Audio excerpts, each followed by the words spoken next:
तो यहूदियों ने ईसा को सूली पर चढ़ा दिया। सुकरात को जहर दे दी गई।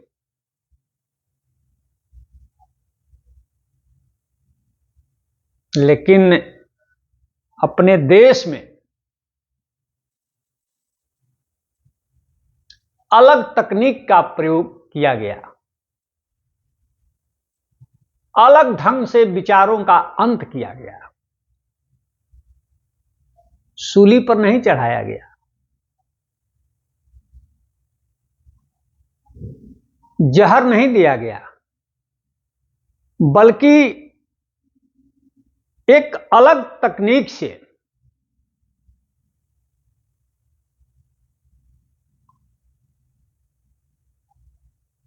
उनके विचारों का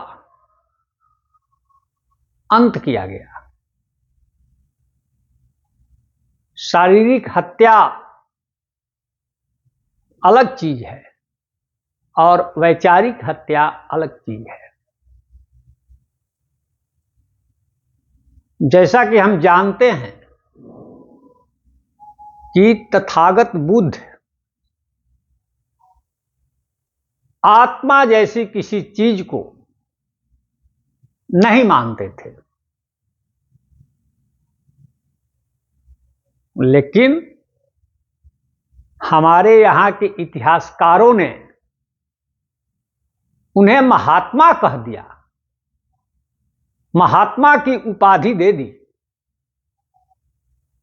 जो बुद्ध आत्मा को नहीं मानते थे उन्हें महात्मा कहा गया। बस यहीं से उनके विचारों का अंत शुरू हो गया कि जो आत्मा को ना माने उसे महात्मा कहा गया। अब आप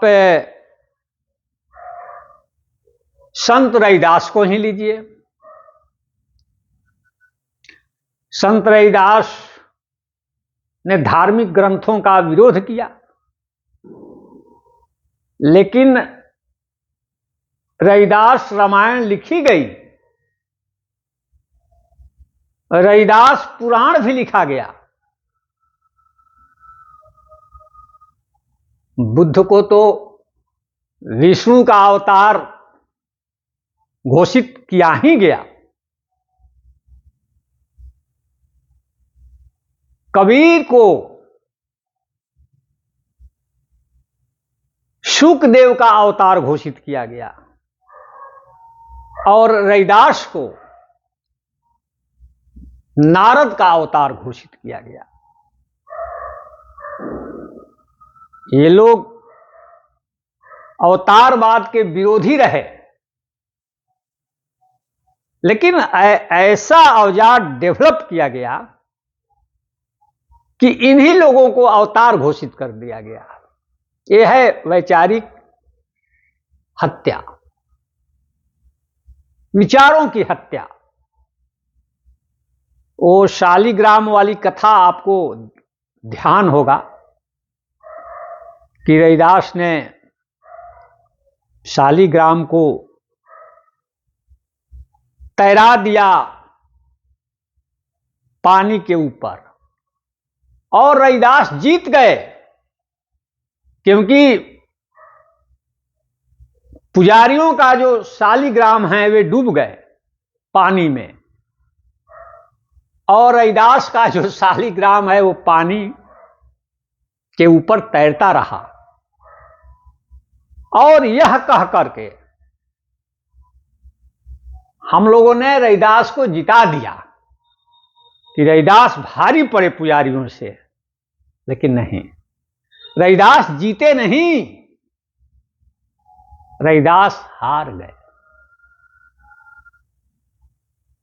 यह सांस्कृतिक गुलामी है जिसको हम लोग सोच रहे हैं कि रविदास की जीत हो गई शालिग्राम को पानी पर तैराने से, तो यही रविदास हार गए। मतलब कि इससे साबित यह हुआ कि रविदास भी मूर्ति पूजक थे, शालिग्राम रखते थे और शालिग्राम को पानी पर तैराते थे। यही वैचारिक हत्या है।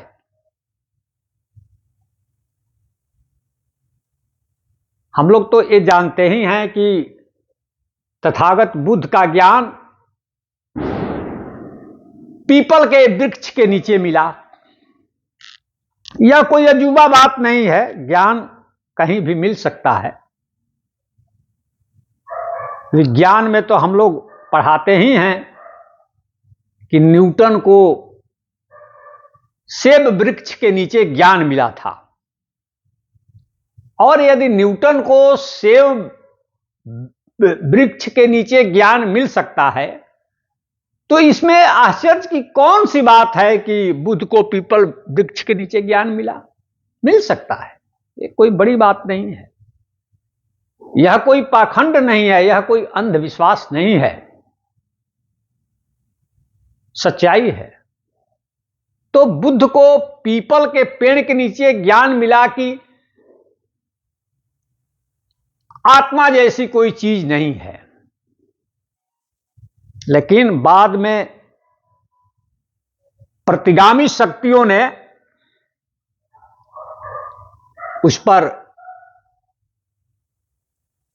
मृतक लोगों का घंट बांधने की, घंट टांगने की परंपरा चलाई कि आत्मा है।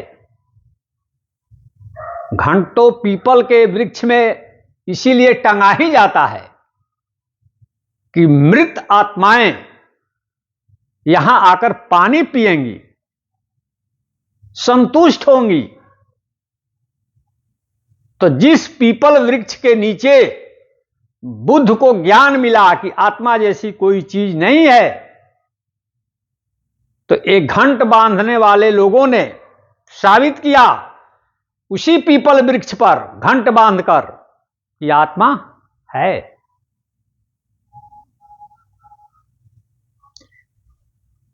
ये सब सतह के नीचे चलने वाली चीज है। अब इस विरोध, तथागत का यह विरोध है, लेकिन इतना सूक्ष्म है कि वहां तक लोगों का ध्यान नहीं जाता है। प्रसंग संत कबीर रविदास का चला है तो आप जानते ही होंगे कि मेडिवल एज में बहुत सारी किताबें लिखी गई कि रविदास पूर्व जन्म में ब्राह्मण थे या ब्राह्मण कन्या का दूध पिए थे। यह कहकर संत रविदास की जाति का ब्राह्मणीकरण हुआ। जाति का ब्राह्मणीकरण हुआ, और यह किंवदंती और कथा जोड़कर कि संत रविदास के चमड़े के नीचे जनेऊ था, यह किंवदंती चलाकर प्रतिगामी शक्तियों ने संत रविदास को, संत रविदास के शरीर का ब्राह्मणीकरण किया और रामानंद को गुरु बनाकर, संत रविदास का गुरु रामानंद को बनाकर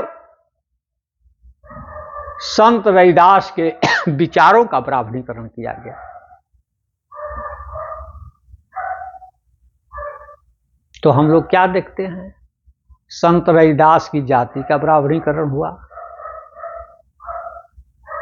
संत रविदास के शरीर का ब्राह्मणीकरण हुआ जनेऊ पहनाकर, संत रविदास के विचारों का ब्राह्मणीकरण हुआ रामानंद का गुरु बताकर, जबकि संत रविदास ने कहीं नहीं अपने पूरे लिटरेचर में लिखा है कि रामानंद हमारे गुरु थे।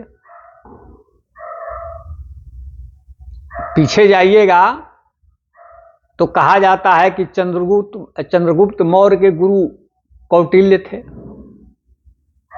और कौटिल्य को मौर्य काल से टैग कर अर्थशास्त्र के आधार पर मौर्य युग का इतिहास लिखा जाना, यह इतिहास का ब्राह्मणीकरण है।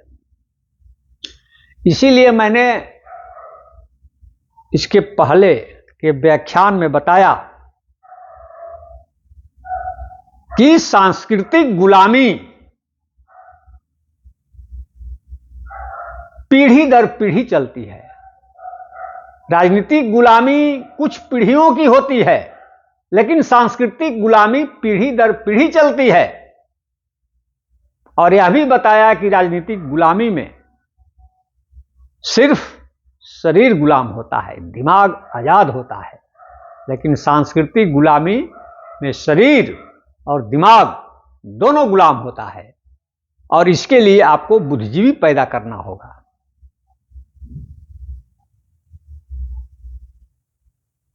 क्योंकि आर पार देखने की शक्ति उसी में है, वही इन सूक्ष्म चीजों को पकड़ सकता है कि हमको सांस्कृतिक गुलामी से मुक्ति कैसे मिलेगी। आपका विरोधी खेमा यह बात कह रहा है, क्या? तथागत बुद्ध को महात्मा बुद्ध। लेकिन हम लोग भी बिना समझे सोचे हम लोग भी तथागत बुद्ध को महात्मा बुद्ध कह देते हैं। इसलिए मैं कहता हूं कि ज्ञान की दुनिया बहुत अनमोल है, ज्ञान हासिल कीजिए। अगर डॉक्टर अंबेडकर कहते हैं कि शिक्षित हो तो ठीक कहते हैं। हमारे यहां एक प्रधानमंत्री हुए जिन्होंने नोट को कागज घोषित किया। अभी एक प्रधानमंत्री और आएंगे जो आपके सोने को माटी घोषित करेंगे, लेकिन ऐसा प्रधानमंत्री कभी नहीं आएंगे जो आपके ज्ञान को गोबर घोषित कर दें। इसलिए ज्ञान हासिल कीजिए, समाज को जगाइए और समाज से बुद्धिजीवी पैदा कीजिए। आज इतना ही। बहुत बहुत धन्यवाद।